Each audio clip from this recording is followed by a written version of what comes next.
खाकी का खौफ या सत्ता का नंगा नाच। आज जो कहानी, जो सच हम आपको दिखाने जा रहे हैं, उसे सुनने के बाद आपके जहन में एक सवाल आएगा, खाकी वर्दी रक्षक या भक्षक।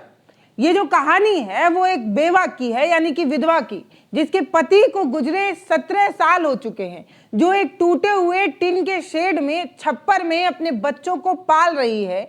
उसके घर में सुबह 11 बजे एक दरोगा साहब आते नहीं है, घुस जाते हैं, वो भी तब जब महिला नहा रही होती है। दरोगा सीना ताने कहता है कि नहा रही हो क्या? कोई बात नहीं, नहा ही तो रही हो। मतलब एक महिला कपड़े उतारे बाथरूम में अगर नहा रही है तो वो कोई बात नहीं, नहा ही तो रही हो, वो है। आखिर किस कानून की किताब में इस पुलिस वाले को बिना किसी लेडी पुलिस के घर में घुसने की अनुमति मिली? घर में तो घुसा, साथ में बाथरूम तक पहुंच गया। एक अकेली महिला बाथरूम में नहा रही है और उस बाथरूम तक घुसने का अधिकार किसी पुलिस वाले के पास कहां से मिलता है? क्या हम इस दरोगा दिनेश चंद्र को ये पूछ सकते हैं कि ये कानून, ये अधिकार इन्हें कहां से मिला? ये पुलिस वाला जो अपने आप को एक दरोगा कहता है, इसे मामूली सा कानून भी पता नहीं। आज जो खबर हम आपको दिखाएंगे ये सिर्फ दरोगा दिनेश चंद्र की सच्चाई नहीं बताएगा, बल्कि पूरी सच्चाई सुनने के बाद पुलिस महकमे को भी शर्म आ जाएगी। हमारी ग्राउंड रिपोर्ट देखिए। मैं नहा रही थी बाथरूम में, 11 बजे का टाइम था सुबह, और मेरा गेट उड़का था। मैं सिर्फ कुंडी भूल गई थी लगाने के लिए, ऐसे गेट को भिड़ा लिया और दिनेश चंद्र दरोगा आए, मेरा धीरे से गेट खोला, बहुत आसानी से अंदर को धीरे से आए। मेरी इनके ऊपर पैरों पे नज़र पड़ी। हमने कही कौन देखा वर्दी पहने? हम कहे अरे सर आप कैसे आ रहे हैं? मैं नहा रही हूँ। नहा रही आप सर कैसे? कहे अरे नहा रही तो क्या हुआ, मैंने कुछ ले लिया है? मैंने कुछ ले लिया? हाँ कुछ, हाँ ये बोला मेरे से, कुछ कर लिया है? अरे हमने कही सर कैसी मेरे से बात करते हो? एक महिला होकर के और नहा रही, मैं बोलती जा रही हूँ, आप उधर से। हम कही ये किसने कानून सिखा दिया कि कोई महिला नहाती या कैसी? मैं तो नहा ही रही हूँ, आपने देखा।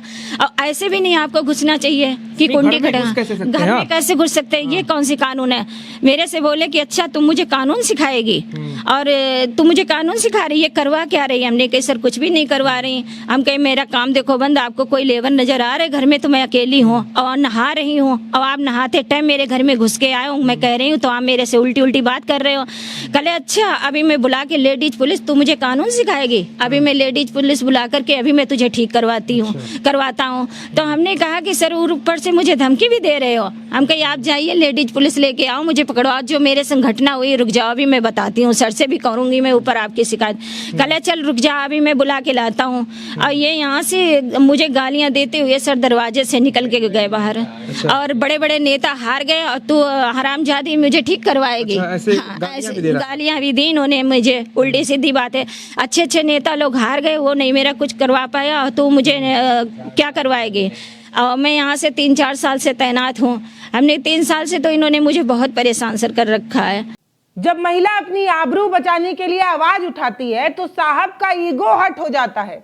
दरोगा दिनेश चंद्र ने कानून को जैसे अपनी जेब में रखा हुआ है, कानून को अपनी जागीर समझते हैं। वो महिला को गाली देने लगते हैं, लेकिन हद तो तब पार हो जाती है जब दोपहर 3 बजे वो लेडी पुलिस के साथ वापस लौटते हैं। महिला का भाई और एक गरीब मजदूर वहां खाना खा रहे होते हैं, और दरोगा ने उनको ये कहकर जो है उन पर थपड़ियाया और ये कहकर उन पर कहर बरपाया कि इन लोगों ने शांति भंग की है। शांति भंग के नाम पर बेगुनाहों का कैसे चालान काटा गया, सुनिए। लेडीज पुलिस भी आई, एसओ साहब, उस 3 बजे की बात है। मेरे लेबर लोग खाना खाने के लिए यहाँ पर बैठे थे। मेरा भाई आ गया था अचानक, मेरे चाचा का लड़का था और एक लेबर था, दोनों यहाँ पर बैठे थे। हम अपनी बात उन्हीं को बता रही थी। इतने में ही एसओ साहब आए और एक लेडीज पुलिस और ये दरोगा मेरे खींच के दोनों को ले गए और तुरंत इन्हों से 151 चालान काट दिया। कई बार कटवाया इन्होंने, कई बार काटा है चालान। ये दरोगा जी ने कई बार मेरे से 151, इन्होंने कई बार मेरे ऊपर चालान कटवाया है।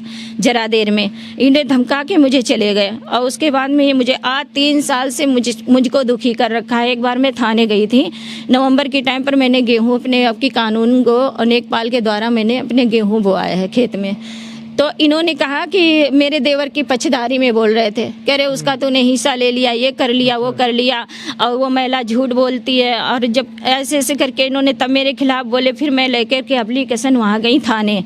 तो एसओ साहब उस टाइम पे दूसरे वाले थे, वो थे नहीं, वो चले गए थे, उनकी मेहंदी घाट में ड्यूटी लगी थी। तो मैं जानती थी ये मेरे से उल्टी बात करते, मेरी सुनते नहीं हैं। तो हम जा कर के कहे, हम कही सर वो मुझे एसओ साहब से मिलना है, वो है कि नहीं है। मेरे से छुटते बोला, कहने लगा कि वो नहीं है, जाओ मेहंदी घाट चली जाओ, वहाँ मिलेंगे। तो हमने कहा सर कैसी आप बात करते हो, मैं मेहंदी घाट चली जाऊँ? कहले और क्या बताया तुमको, उनसे मिलना तो चली जाओ मेहंदी घाट। मैं चुपचाप वहाँ से सर चली आई। इस तरीके से बात करते हैं। जब जब देखो तब जब आते हैं तब ये मकान देखते, कहते कि इतना बड़ा मकान तुम इसमें कब्जा कर रखा। हमने कहा सर 3 मकान है मेरे, 2 मकान में उन लोगों ने कब्जा कर रखा है, ये मेरे ससुर का दिया हुआ है मकान, इसमें मैं रहती हूँ। जब जब आते तब यही कहते तू तो नंबर इन बेईमान है, तू तो बेईमानी करती है अपने देवर के साथ, ऐसा है वैसा। और तेरी एक पक्ष, अब तो तेरा जो पक्ष है वो मेरे पक्ष में है, तेरा देवर देख में थे। हाँ पति नहीं है सर, मेरे पति खत्म हो गए थे, शादी के 6-7 साल हुए थे, मेरा बेटा गोद में था, मेरी बेटियां छोटे छोटे बच्चे थे। और उस टाइम पे मेरे ससुर भी थे, बहुत अच्छे ससुर थे मेरे। ये ससुर मेरे मकान, मेरे 3 मकान थे। जब मेरे हस्बैंड खत्म हुए, मैं अपनी ससुराल में 2 साल बराबर रही यहाँ पर। मेरी नंद 5 थी। सास नंद ने मुझे बहुत परेशान किया, देवर ने परेशान किया, ससुर भी मेरे पीछे झगड़ा भी कर लेते थे। लेकिन उनकी बेटियां कहीं आग लगाने को दिखाती, कहीं कुछ ड्रामेबाजी करते, तो उन्होंने बोले कि बेटा ऐसा करो 4 महीना तुम मम्मी के पास रह लो, 4 महीना इधर रह लो, और उसके शादी होने के बाद लड़कियों को हम तुम्हारा दोनों का आधा आधा कर देंगे, आप फिर आराम से आप रहना। हमने उन पिताजी की बात मान ली। इसी तरीके से मेरा टाइम गुजरता रहा। मेरे ससुर बीमार हुए, उसके बाद में उन्होंने बुलाया, मैं यहाँ रही। रहने के बाद उन्होंने फैसला लिया, कहले बेटा तुम तसल्ली रख लो, ये मकान ले लो एक, और 2 मकान उन लोगों को हम दे देते रहने के लिए।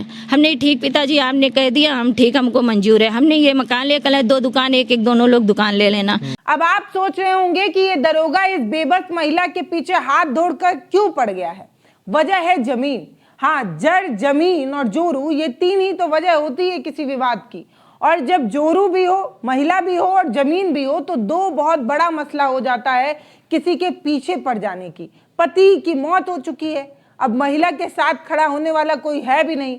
पति के मौत के बाद महिला के देवर और ननद प्रॉपर्टी हड़पने का एक खेल खेलते हैं। और यही खेल जो है, यही पारिवारिक विवाद, जिसमें एंट्री हो जाती है पुलिस की। पिछले 3 सालों से दरोगा दिनेश चंद्र इस महिला का जीना दूभर कर चुके हैं, जीना दुहाल कर चुके हैं। जब जब ये न्याय मांगने के लिए थाने जाती है, इसे न्याय नहीं मिलता, सिर्फ धमकियां मिलती हैं। यहाँ तक कि एसपी साहब से भी शिकायत करने के बावजूद इसे कुछ नहीं मिला। बेलगाम दरोगा पर कोई असर नहीं पड़ा। ये सारा मामला एसपी साहब के कानों तक भी पहुंचा हुआ था। तो मतलब ऊपर से लेकर नीचे तक सभी बहरे हैं, सभी गूंगे हैं। जब न्याय देने की बारी किसी गरीब, किसी बेवा की आती है, तो सब अंधे भी हो जाते हैं। आप देखिए, हम इसमें जब से रही तब से मेरे देवर नंद ने मुझे इतना तंग कर रखा है, इस पे मुकदमा भी डाल दिया। मुकदमा डाल दिया, मुझे बहुत परेशान कर रखा है। और उसी 3 साल से ये दरोगा मेरे पीछे पड़ा है। मुकदमा जब से किया गया है तब से ये दरोगा लगातार आ रहा है यहाँ पे। जब जब मैं थाने जाती तब मेरे से ये हड़काता, उल्टी बातें करता, घर आते तब भी उल्टी बातें करते। और ये उस दिन तो इन्होंने मेरे संग बहुत बदतमीजी दी है। इससे पहले भी बदतमीजी कर चुका है आपके साथ वो? हाँ, मैं इनकी शिकायत भी कर चुकी हूँ। एसओ साहब से भी शिकायत की थी मैंने, एसपी साहब के पास, तब इनकी डांट भी पड़ी थी, फोन आया था यहाँ। अच्छा, पहले आप शिकायत कर चुके हैं, डांट भी पड़ गई इसको? हाँ, इनकी डांट पड़ी थी, लेकिन कुछ सुनवाई बाद में? हाँ, फिर अब की इन्होंने बदतमीजी उस दिन ये मेरे घर में आकर के इतनी दी है। यानी ये पहले दिन का नहीं है, इससे पहले भी आपसे पहले ये मेरे साथ ऐसा मैटर कर चुके थे। तब मुझे कह रहे थे आप मेहंदी घाट चली जाइए, और गेहूं मैंने वो आए थे, उसमें ये बहुत ज़्यादा मेरे ऊपर बहुत ज़्यादा बिगड़ रहे थे। तब हम इनकी शिकायत की थी। उस टाइम पे बात करते हैं, जब आते तब मेरे से बोलते हैं ऐसे।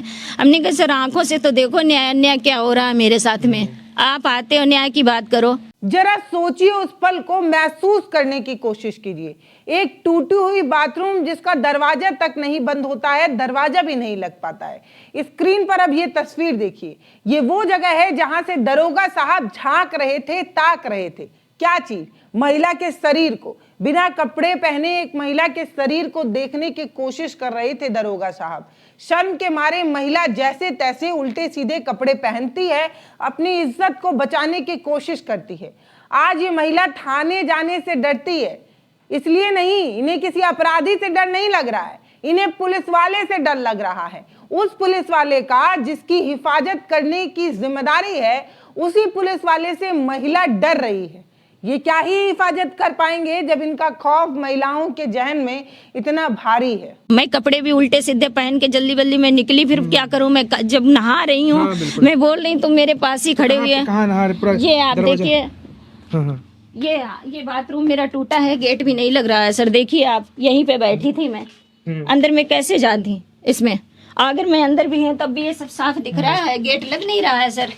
यहीं पे बैठी और यहीं आके खड़े हो गए, यहीं खड़े हो गए। मैं पीछे घूम करके सर कपड़े पहनने लगी। मैंने ऐसे जल्दी बल्ली उल्टे सीधे कपड़े डाले, मैं निकल के बाहर, हम कि ये क्या आपने किया मेरे साथ में, बताइए। इस तरीके से मेरे से बदतमीजी देते हैं।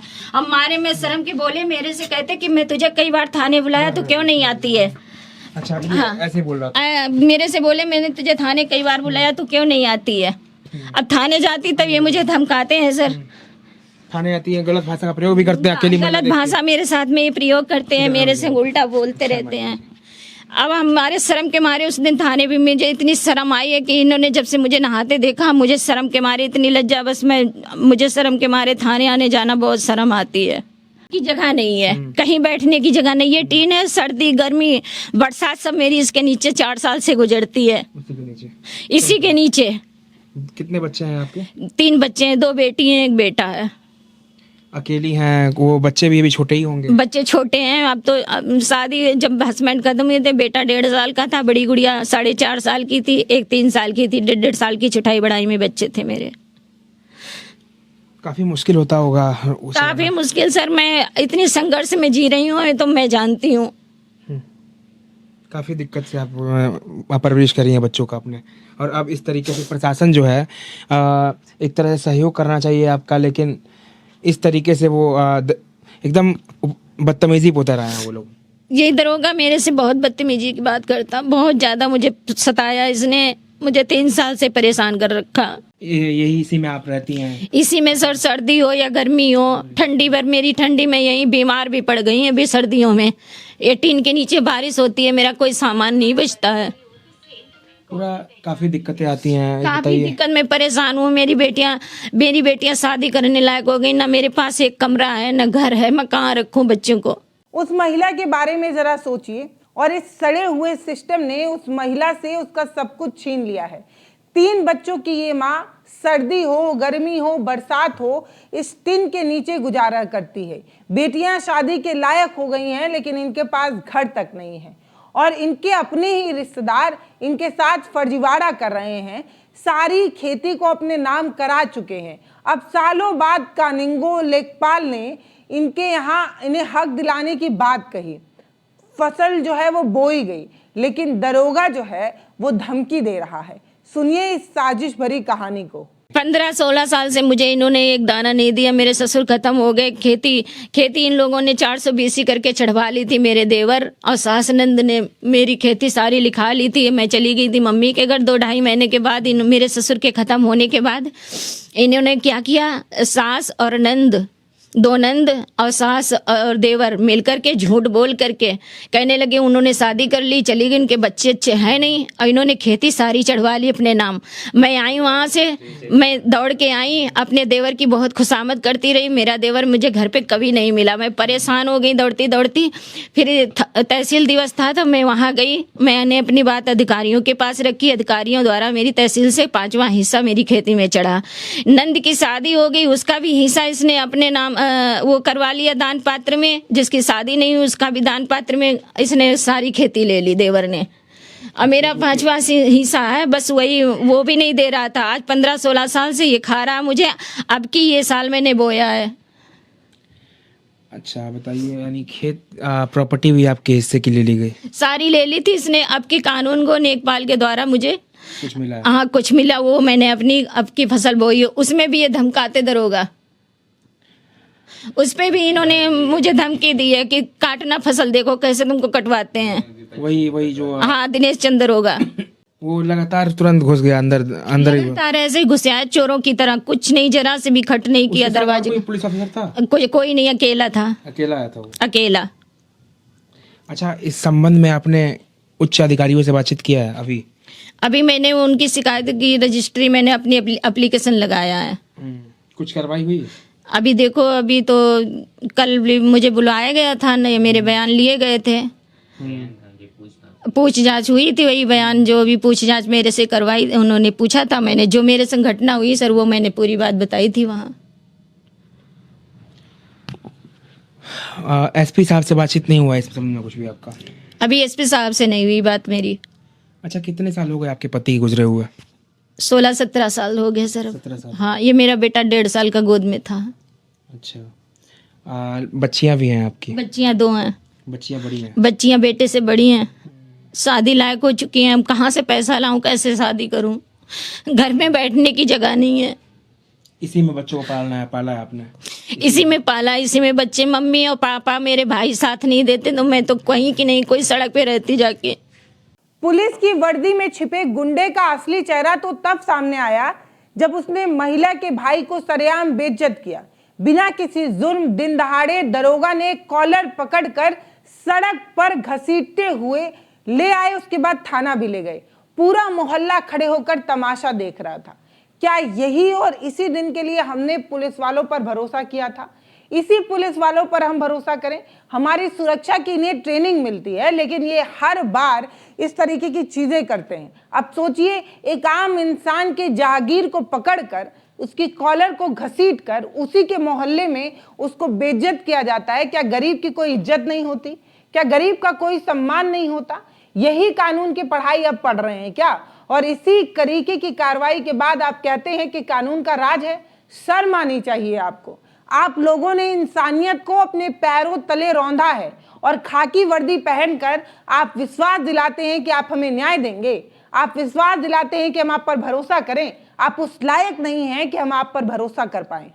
दिनेश चंद्र दरोगा आया था, यहाँ से कॉलर पकड़ के घसीटते लेके गया रोड पर तक मेरे भाई को और एक लेबर को, और तुरंत जाकर के 5 मिनट के अंदर ही उन्होंने थाने में जाके 151 चालान भी काट दिया। हाँ। चालान किस वजह से काटा, क्या बताया वो लोग? कुछ नहीं सर, काम सारा बंद हुआ पड़ा था। बोले स्टे है, इस पे स्टे हो के आप क्यों निर्माण, चालान थोड़ी कर देंगे। हाँ, कल निर्माण क्यों करवा रहे हैं? हमने कही सर आपको देख रहा कोई यहाँ पे, सर यही खाट पे मेरे लेबर और मेरा भाई, और मसाला भी वैसे ही कि वैसे हमने छुड़वा दिया था। जैसे मुझे पता चला कि अब इस पे स्टे आ गई है, हमने तुरंत के सर वहीं पे मसाला छुड़वा दिया, हमने नहीं बनवाया।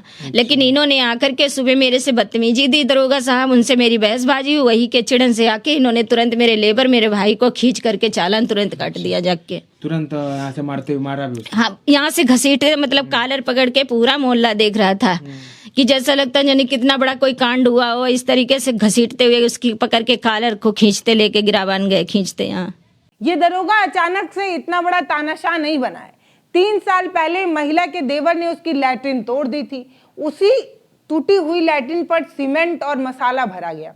तब भी पुलिस वाले मूक दर्शक बने रहे। बार बार शिकायतें हुई, एसपी साहब को फोन भी गया, लेकिन दरोगा अपनी हरकतों से बाज नहीं आ रहा।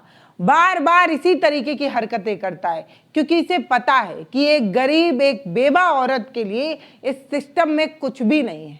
मतलब कुछ नहीं है, मतलब कुछ भी नहीं है। ये सिस्टम ना उसे न्याय दिला सकता है, ना भरोसा दिला सकता है, और ना उसके साथ खड़ा हो सकता है। इसीलिए दरोगा साहब इस तरीके की बदमाशी कर रहे हैं। अभी कोई बड़ा अधिकारी होता या कोई मजबूत महिला होती तो इनकी इतनी हिम्मत नहीं होती। मेरी लैट्रिन तोड़ दी थी शुरुआती में, 3 साल पहले लैट्रिन बनी थी मेरी, तोड़ गया था मेरा देवर, उसमें मसाला भी भर दिया था। मैंने थाने जाके एप्लीकेशन दी, पुलिस वाले आए, फोटो भी खींच ले गए, लेकिन कोई उस टाइम पे मेरी कोई सुनवाई नहीं कर रहा था। कोई नहीं, यही दिनेश चंद्र दरोगा था, कुछ नहीं सुनता था मेरी। ये ज्यादा समय से है क्या यहाँ पे? 3 साल से मैं इसको जानती हूँ, 3 साल से इसने मुझे परेशान कर रखा है। सोचिए, एक दरोगा इस तरीके से, बताइए, परेशान कर रहा है, ऐसे बताइए कि इन्होंने बता दिया। कई सारे लोग तो डर के सामने नहीं आते होंगे, ऐसा भी तो होता होगा ना, कई लोग तो डर के मारे सामने नहीं आते होंगे। होता होगा, जब इसकी ये बदतमीजी है तो ये कई लोग ऐसा करता होगा। मेरे संग तो इसने बहुत बदतमीजी दी है। 17 साल का संघर्ष, एक टूटी हुई छत और सिस्टम की चौखट पर न्याय की भीख मांगती हुई एक बेबस मां। आज इस वीडियो ने प्रशासन के गाल पर जो जोरदार तमाचा जड़ा है, उसकी गूंज लखनऊ तक तो पहुंची ही होगी। हम सीधा सवाल पूछना चाहते हैं उन आला कमान से कि क्या एक महिला के घर में नहाते वक्त घुसने की इजाजत दरोगा दिनेश को किसी ने दी थी? अगर नहीं दी थी तो उनके खिलाफ एफआईआर दर्ज होगी या नहीं? क्या उन्हें सस्पेंड किया जाएगा या नहीं? या हमेशा की तरह पुलिस अपनी दागी अफसरों को बचाने की कोशिश करते रहेंगे? अगर आपको भी नाराजगी है, अगर आपको भी गुस्सा आता है, आपका भी खून खौलता है इस तरीके के घटनाओं पर, और आप भी चाहते हैं कि ये दरोगा दोबारा किसी घर की दहलीज पर घुसकर, किसी घर में घुसकर किसी महिला के साथ इस तरीके की बदतमीजी ना करे, तो इस वीडियो को शेयर करिए ताकि प्रशासन की नींद टूटे, वो नींद से जागे। कमेंट सेक्शन में आवाज उठाइए और कहिए कि हमें न्याय चाहिए। हम नहीं चाहते हैं इस तरीके की बदमाशी किसी महिला, किसी बेवा के साथ तब हो जब वो अपने आप को सबसे अकेला महसूस कर रही हो। समझ रहे हैं ना आप मैं क्या कह रही हूँ? बहुत धन्यवाद।